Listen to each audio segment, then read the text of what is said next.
Empecemos el estudio de esta semana hablando del sentido de la vida. ¿Qué hacemos en este mundo? ¿Ya te has preguntado eso alguna vez? ¿Para qué nacimos? ¿Somos seres reales o imaginarios? ¿Somos frutos de la casualidad? ¿Por qué estamos en este mundo? Bueno, solo hay dos posibilidades, dos puntos de vista válidos, porque la verdad es que nadie puede negar la realidad de nuestra existencia, aunque los filósofos se deleiten en jugar con palabras. Tú estás allí, escuchándome. Tú sientes dolor, sufres, tienes hambre, sed, frío, calor. Tú eres un ser real. Nadie puede negar tu realidad. Entonces viene la pregunta, ¿y cómo apareciste en el mundo? ¿Por qué estás vivo? ¿Por qué estás ahí? Ahora, esto es vital, porque si eres un educador, y de cierto modo todos lo somos, los padres, los profesores, los líderes en diferentes aspectos de la vida, y todo ser humano es un educador. Por eso Pablo, escribiendo a los romanos, dice que nadie vive para sí y nadie muere para sí, porque todos ejercemos una influencia en el ambiente donde nos movemos. Somos educadores. Entonces, si somos educadores, tenemos que preguntarnos cuál es el punto de vista de Dios. Especialmente cuál es el punto de vista de Dios con relación al sentido de la vida, porque estamos en este mundo. Tenemos que tener conciencia de eso. Y leamos entonces lo que dice el Salmo 53, versículos 1 y 2. Dice el necio en su corazón: no hay Dios. Se han corrompido e hicieron abominable maldad. No hay quien haga bien. Voy a ir comentando el texto. Cuando el necio dice no hay Dios, está entrando en un terreno de oscuridad. Por eso dice el salmista, dice el necio en su corazón. El sabio jamás diría que no hay Dios. Negar la existencia de Dios y consecuentemente negar que estamos en esta vida porque Dios quiso, eso es necedad para David. Y David escribió por revelación del Espíritu Santo, inspiración del Espíritu. Entonces, lo que dice David es el punto de vista de Dios. Y Dios dice que cuando alguien niega la existencia de Dios, se vuelve un necio. ¿Y cuál es la consecuencia de esa necedad? Corromperse. Se han corrompido. Hicieron abominable maldad. No hay quien haga el bien. Dios desde los cielos miró sobre los hijos de los hombres. Esta es la otra verdad. Tú puedes vivir como quieras, tú puedes hacer lo que quieras, tú puedes decir que no existes, Dios no existe, tú puedes filosofar, racionalizar, argumentar, lo que tú quieras, pero Dios desde los cielos mira lo que estás haciendo en esta tierra. Dice, Dios desde los cielos miró sobre los hijos de los hombres, para ver si había algún entendido que buscara a Dios. Mira, mientras el necio niega a Dios, el entendido busca a Dios, el sabio, el sensato busca a Dios. Otro texto de la Biblia, Proverbios 15:3, dice, los ojos de Jehová están en todo lugar mirando a los malos y a los buenos. Quiere decir que en este mundo, para Dios, no hay varios grupos de personas, solamente dos grupos, malos y buenos. No hay más o menos buenos, más o menos malos. Solo dos, malos y buenos. Y en la Biblia eso encontramos muchas veces ese concepto. Cuando Cristo vuelva a esta tierra encontrará ovejas y cabritos. No encontrará ovejas, cabritos, jirafas, elefantes, no, solo dos grupos.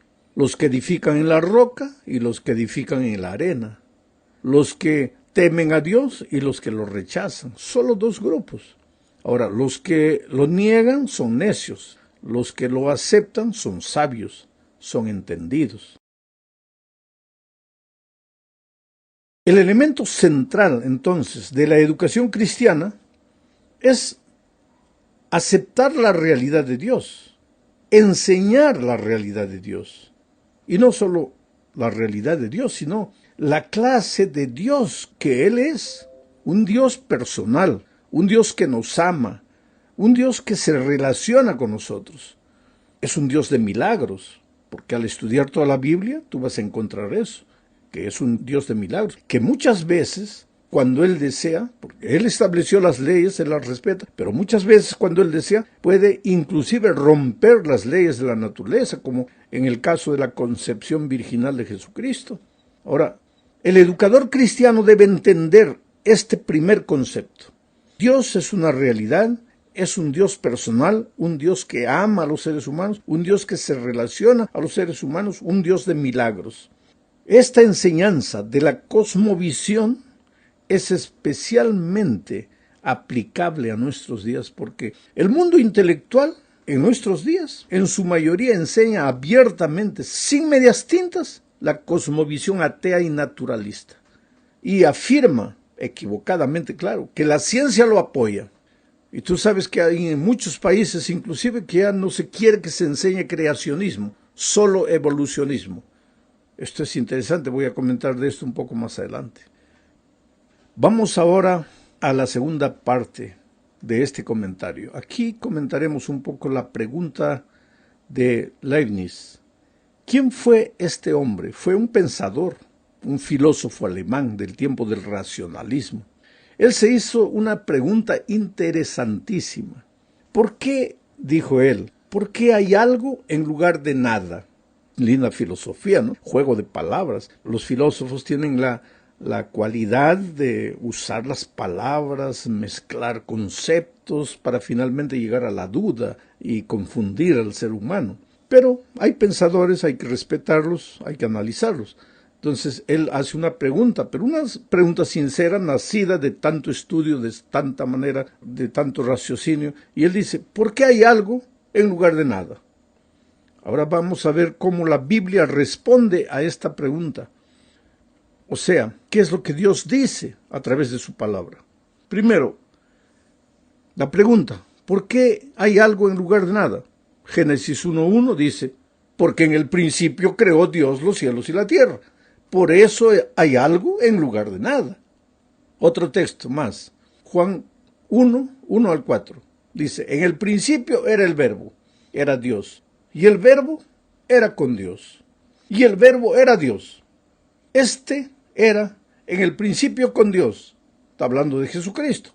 Todas las cosas por Él fueron hechas. Sin Él nada de lo que ha sido hecho fue hecho. En Él, en Cristo, el Dios, el Verbo, estaba la vida. Y la vida era la luz de los hombres. Esto es lo que la Biblia responde. Esto es lo que la Biblia dice como respuesta a la pregunta de Leibniz. Porque él se pregunta, ¿por qué hay algo en lugar de nada? Pues porque hay un Dios creador. Porque cuando no había nada, por la palabra de Dios fueron creados los cielos y la tierra. Por eso existe. Ahora, si tú no crees en Dios, responde la pregunta. ¿Por qué hay algo en lugar de nada? Ya no sabes qué responder. Ahí tienes que jugar con las palabras. Entras para aquí, entras para allá, y ahí llegas a conceptos que solo tú entiendes. Pero la vida es simple. ¿Para qué complicarla? ¿Por qué hay algo en lugar de nada? Porque hay un Dios creador. Entonces, ¿por qué existo en este mundo? Porque hay un Dios creador que permitió que yo viniese al mundo. Usó las leyes de la naturaleza, usó las leyes de la genética. Estoy aquí en el mundo. Tengo tendencias, tengo rasgos que mi raza me dejó como herencia, mis padres. Estoy aquí en el mundo con un sentido, porque aquí viene el asunto.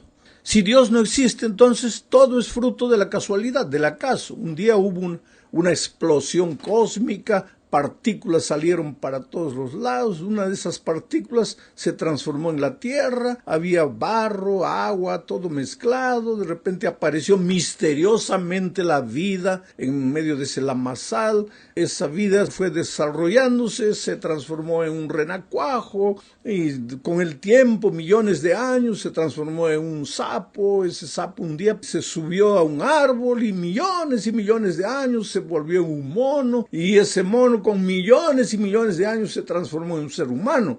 Bueno, esa es una teoría interesante, interesantísima, porque yo por más que pienso no consigo entenderla. Ahora, existe otra posibilidad. ¿Por qué la vida existe? ¿Por qué yo existo? Porque hay un Dios de amor que me crió, que me trajo al mundo con un sentido, con un propósito.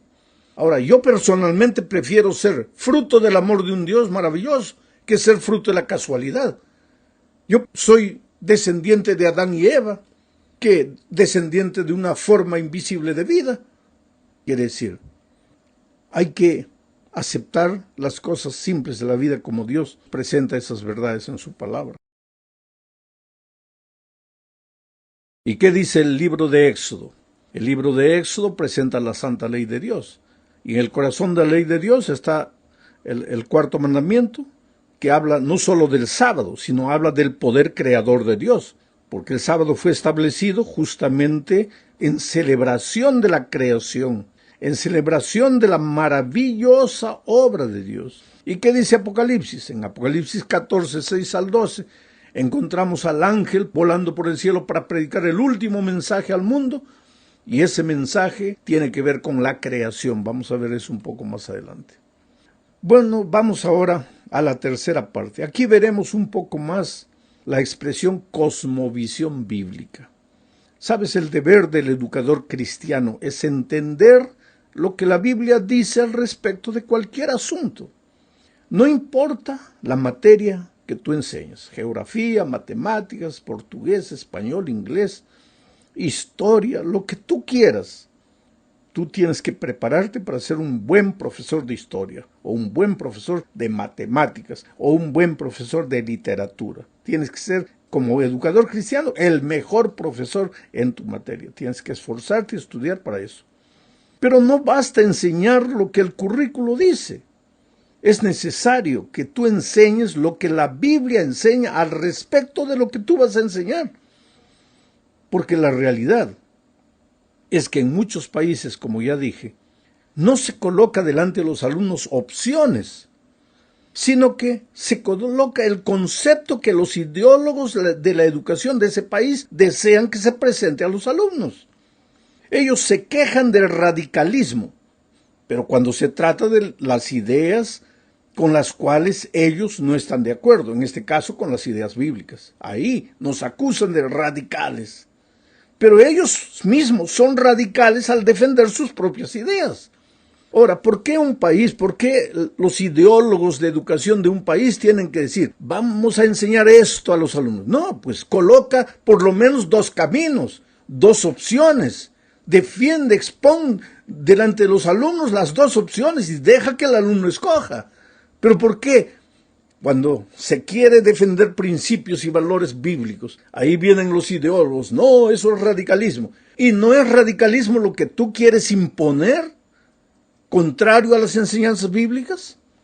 Pues aquí viene la sabiduría del educador. Y solo es sabio el que busca a Dios, el que entiende a Dios, el que acepta las cosas simples de Dios. Enseña, tú como educador, todo lo que tengas que enseñar.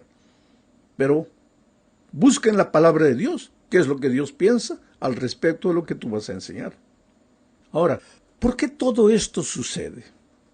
Es que hay una lucha invisible entre lo que la Biblia dice y lo que dicen los hombres.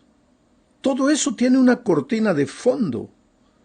Y Pablo, escribiendo a los Efesios capítulo 6, versículo 12, explica, dice, porque no tenemos lucha contra sangre y carne, sino contra principados, contra potestades, contra los gobernadores de las tinieblas de este siglo, contra huestes espirituales de maldad en las regiones celestes. ¿De qué está hablando Pablo aquí? Hay un conflicto de los siglos, desde que Lucifer se levantó en el cielo contra Dios. La humanidad, allá en la tierra, cuando el mal se trasladó a esta tierra, ha seguido, así como la tercera parte de los ángeles, ha seguido al rebelde Lucifer. Y lo que quiere Lucifer es sacar de la existencia humana el concepto de Dios. Que el ser humano adore cualquier cosa menos a Dios. Que el ser humano piense en cualquier cosa menos en Dios. Y últimamente se vale de la educación formal en las escuelas, en los colegios, en las universidades, para enseñar sus conceptos, como si fueran ciencia, como si fuera todo documentado. Pero esos profesores que enseñan eso, muchos de ellos jamás abrieron la palabra de Dios para ver lo que la Biblia dice. Pero si estamos en el conflicto de los siglos, finalmente el propósito del diablo es llevar a la perdición a todos los seres humanos. Se nos está yendo el tiempo, vamos a la cuarta parte. Hablemos aquí sobre la adoración al Creador. Apocalipsis 14, 6 y 7 dice: vi volar en medio del cielo a otro ángel que tenía el evangelio eterno para predicarlo a los moradores de la tierra. ¿Y en qué consistía ese evangelio eterno? Diciendo: temed a Dios, dadle gloria, porque la hora de su juicio ha llegado. Y adorad a aquel que hizo el cielo y la tierra, el mar y las fuentes de las aguas. O sea, el último mensaje de Dios al mundo, el último pregón, es el evangelio eterno. Pero el evangelio eterno no es solo el hecho de que Dios te salva, de que estás perdido, acabado y Dios te salva. No es solo eso. El evangelio eterno responde a la siguiente pregunta: ¿y por qué Dios te salva? Porque estás perdido. ¿Y por qué te has perdido? Porque fuiste creado como un ser perfecto, pero te separaste de Dios y el carácter de Dios se deformó en ti. Y entonces ahora viene el Señor Jesucristo, se hace hombre para morir en la cruz, para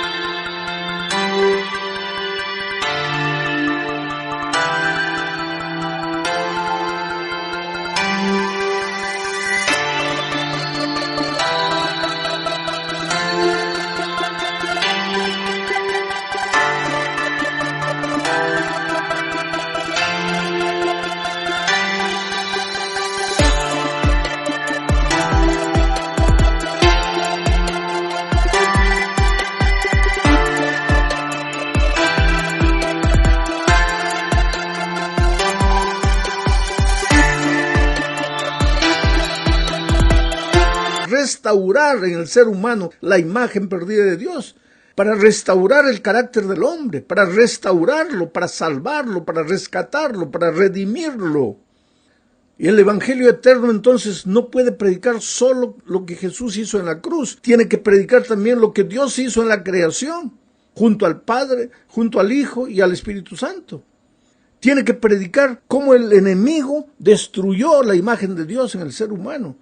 Y finalmente, después de hacer entender al hombre que tiene que devolverse a Dios, entonces llevar el hombre a adorar a Dios. ¿Y todo esto por qué? Porque hay un juicio, porque la hora de su juicio ha llegado.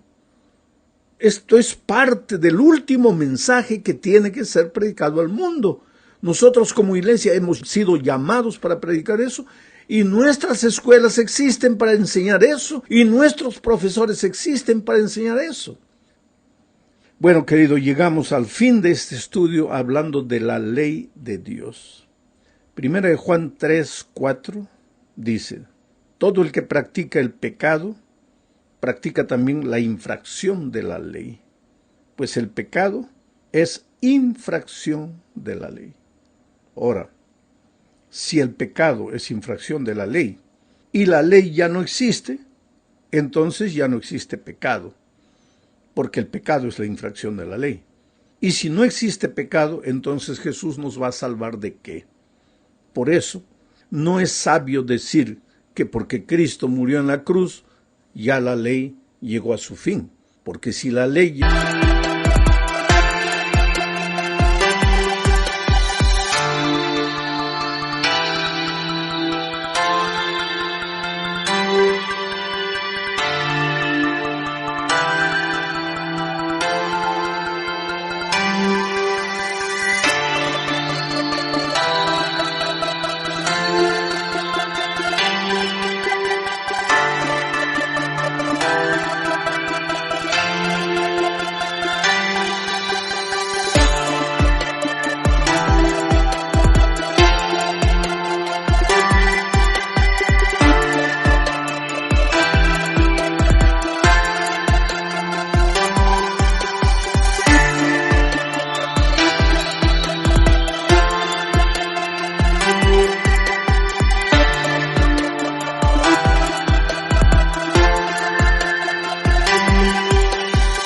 llegó al fin, entonces ya no existe pecado.